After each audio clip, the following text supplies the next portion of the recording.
You're listening to the CyberWire Network, powered by N2K.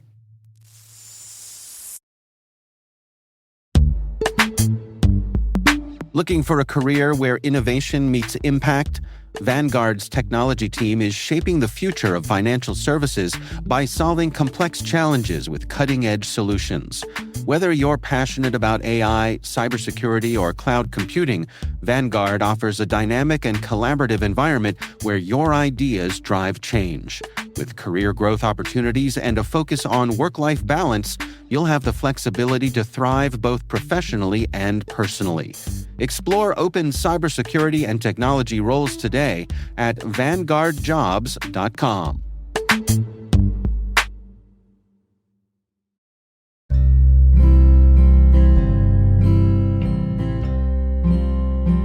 My name is Rick Howard, and officially I have 3 titles: Chief Security Officer, Chief Analyst, and Senior Fellow at the CyberWire.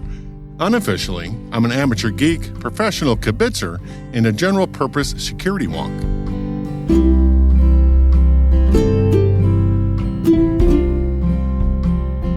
I grew up in South Dakota, and my dad was a gold miner. But I knew that I had no interest in being a gold miner. So I needed a way out of that place, right? And my way out was enlisting into the services. I volunteered to join the Air Force. I went in the early entry program my last year in high school, which means I joined up in, during the Christmas break before high school ended. And then what happened is I had a lot of people pull for me, and they got me an appointment to the United States Army's preparatory school. It's as a program to get me into West Point. And that was the best thing that's ever happened to me. And I was able to get a military academy appointment because of that. And that was my ticket out of being a gold miner from my hometown.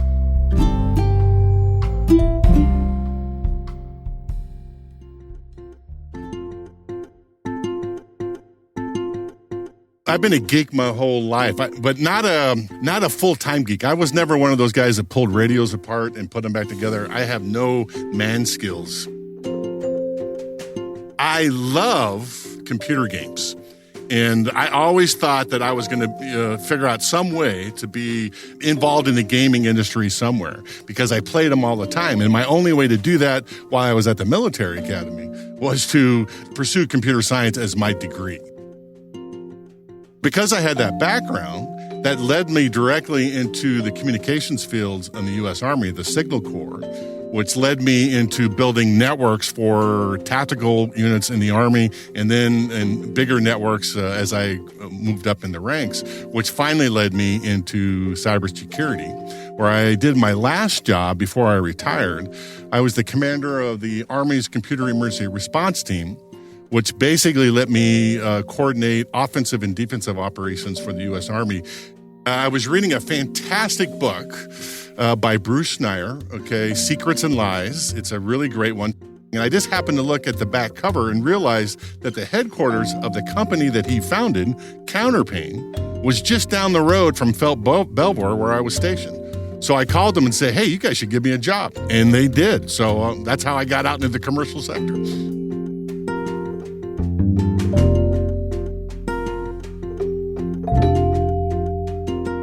My job at Counterpane was to run the global SOC. It was one of the first MSSPs that was ever put out there. And we had one of those fantastic rooms where the big screens in the front and analysts in the back. I was there at Counterpane for a number of years, and then I got a call from an old buddy of mine that says they needed someone to come and run the commercial intelligence group, iDefense, that VeriSign had just bought.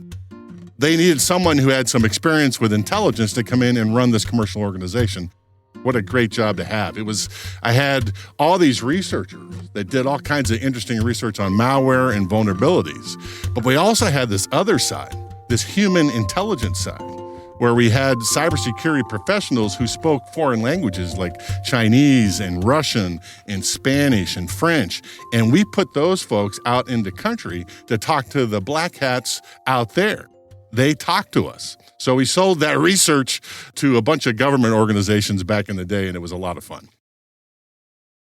So that's how I got to Palo Alto Networks. And it was a fabulous job. All those people are really smart. And I thought I was going to retire. I'm an old guy, right?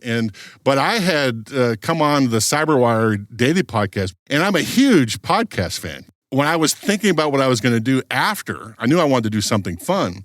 On a lark, I called you and said, hey, you should let me do a podcast for you. And you guys said, you should just come work for us. So here I am, the chief security officer of a startup called the CyberWire, and I get to work on my own podcast. And you guys give me this giant platform to present my ideas. I can't be happier. It's fantastic.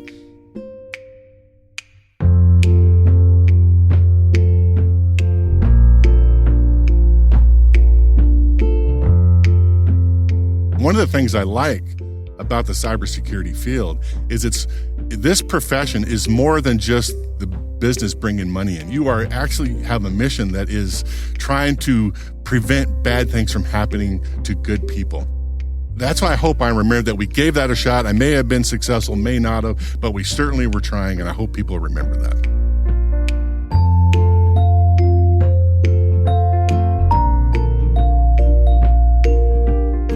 I have one more story that I'd like to say. I was the network manager at the Army's command center in the Pentagon during 9/11.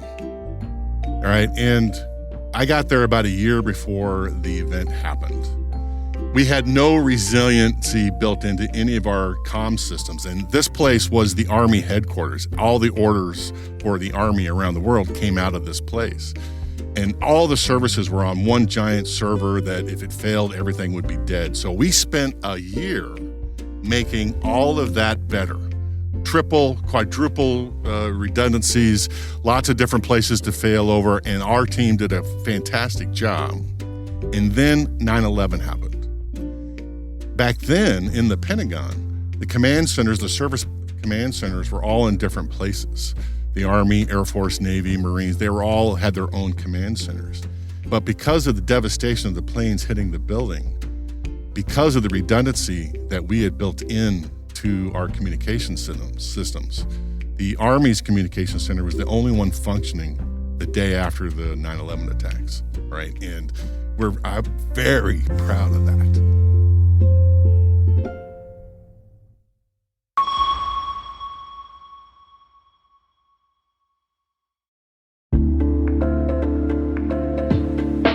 Hey everybody, Dave here. Have you ever wondered where your personal information is lurking online? Like many of you, I was concerned about my data being sold by data brokers. So I decided to try Delete Me. I have to say, Delete Me is a game changer. Within days of signing up, they started removing my personal information from hundreds of data brokers. I finally have peace of mind knowing my data privacy is protected. Delete Me's team does all the work for you with detailed reports, so you know exactly what's been done. Take control of your data and keep your private life private by signing up for Delete Me. Now at a special discount for our listeners. Today, get 20% off your Delete Me plan when you go to joindeleteme.com/N2K and use promo code N2K at checkout. The only way to get 20% off is to go to joindeleteme.com/N2K and enter code N2K at checkout. That's joindeleteme.com/N2K, code N2K.